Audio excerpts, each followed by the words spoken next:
natin. Kaya pinagmamalaki po kita, tay. Kahit ganyan lang ang trabaho mo, pagbabasura. Hindi po kita ikahihiya, tay. Mahal na mahal po kita, tay. I love you, Tatay Antonio.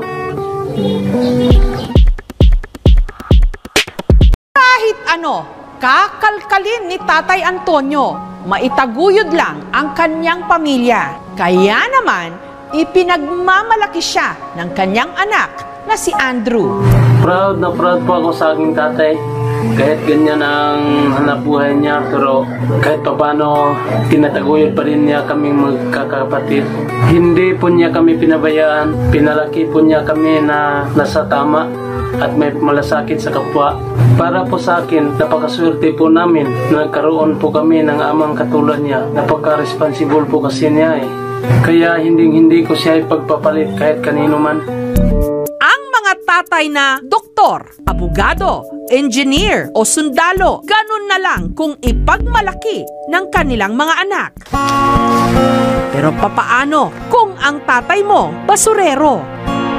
Ipagmamalaki mo rin ba siya? Diyan kami nabubuhay, diyan kami lumaki. Kaya ipagmamalaki ko ang aking tatay. At least, hindi siya magnanakaw, hindi siya kriminal, hindi siya pasakit ng bayan, at higit sa lahat, hindi siya barumbado sa aming pamilya. Hindi siya naging abusado. Mahal na mahal ko po kayo, Tatay Antonio. May pagmalaki kita sa buong mundo, Tatay Antonio, dahil wala kang katulad. Dito sa Payatas nakatira ang mag-amang Tatay Tunying at Andrew. Ang bunsong si Andrew raw ang tanging pag-asa ni Tatay Tunying na maghahango sa kanila sa kahirapan. Hindi ko po kayo bibiguin, Tatay Antonio. Sisikapin ko po na makatapos ko po sa pag-aaral para na rin makahon tayo sa kahirapan. Itong pag-aaral ko po ay para po sa inyo. Susuklian ko po ng mabuti yung kabutihan na pinapangaral mo sa amin, Tatay. Kaya't iginagapang niya ang pag-aaral nito sa pagiging basurero. Tatay ko, pinagsasabihan ko yan na humihinto na lang sa pagtatrabaho kasi matanda na siya eh. Pero ayaw po niya na huminto. Gusto niya, bago siya huminto, makatapos muna ako sa pag-aaral ko. Kahit matanda na siya, napakamasipag po na tatay na yan. Kahit puyat, kahit maaga siyang magising, ginagawa niya para lang sa kanyang pamilya, para lang sa amin. Kailanman, hindi raw ikinahiya ni Andrew ang basurero niyang ama. Hindi ko po ikahiya yung tatay ko. Katunayan nga, masasaktan ako kapag mayroong magbubulis kanya. Pag dumadaan po si tatay galing sa trabaho, inaasar po nila na mabaho galing sa basura. Siyempre, nasaktan po ko eh. Naiiyak po ako. Kasi tatay ko po yun eh. Nilalait nila. Sobrang sakit po ng pakiramdam na yung tatay mo nilalait ng iba. Tsaka sobrang naawa po ako sa tatay ko. Bakit kaya may mga taong ganyan? Pero inamin din niya na may mga pagkakataong nahihirapan din siyang hindi magtampo. Magtampo po ko noong bata pa po ako. Noong 7 years old pa ako, handa po nila mama papa ay pagpag lang po. Naiyak po ako noon eh. Then, hindi ko sila pinapansin. Sinasabihan ko sila na bakit pa ba sila ang naging magulang ko. Pero noon lang yon, bata po ako noon. Pinagsisihan ko nga yun eh. Sa 7 anak ni Tatay Tunying, 5 na ang pamilyado kasama sa naiwan sa kanyang puder.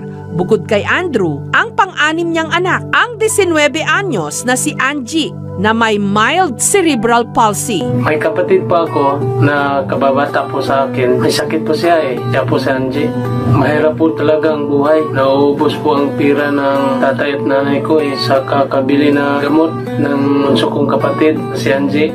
Pero kapit pa din nanay tatay ko. Sabay dasal. Di sila sumusuko sa buhay. Ang kanilang pera nauubos daw sa pagpapagamot ni Angie. Sobrang dami na pong gamot na binili nila tatay at nanay para sa kapatid ko na si Angie. Pero wala pa ding alipyo eh. Hindi pa nawala yung sakit ng kapatid ko. Naubos ng pira, halos wala ng pira nanay tatay ko. Sabi ni tatay kinay, Mal, ano kaya ang plano natin? Kontento na ba tayo sa buhay natin? Kontento na ba tayo dito? Alas 4 pa lang ng umaga, gising na si Tatay Tunying. Kaya noon, ang aga-aga na niyang gumising para dumubli awang kita. Tsaka tipid siya eh. Ang tanging agahan, mainit na kape na hinihingi pa niya sa kanyang mga kasama. Wala po kasi siyang pira pang kape eh. Kahit nanghingi na lang. Maya-maya pa, mag-iikot na sila para mangolekta ng basura.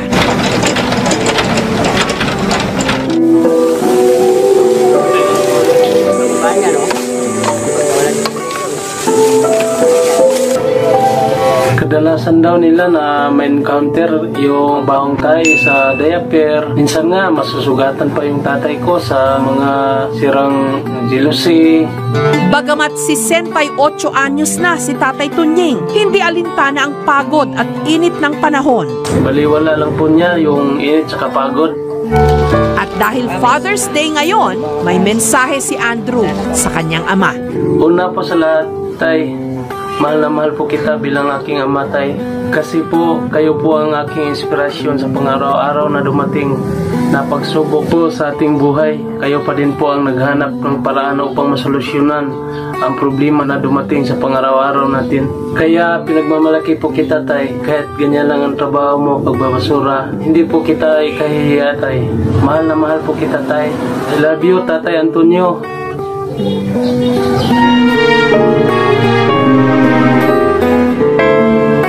Ang pangungolekta ng basura, hindi man malinis, marangal na hanap buhay, lalo pa kung ito'y pinaghihirapan, alang-alang sa iyong pamilya.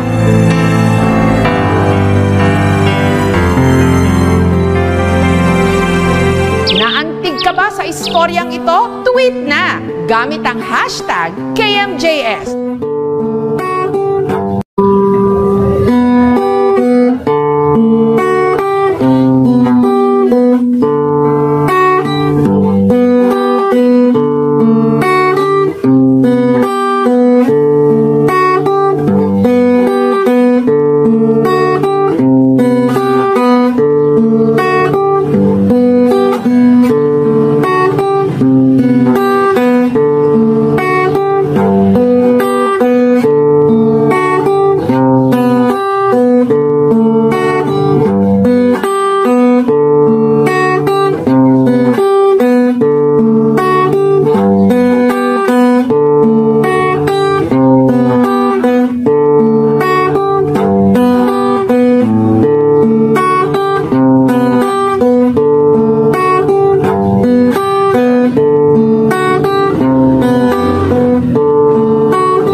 I'm a fool for your love.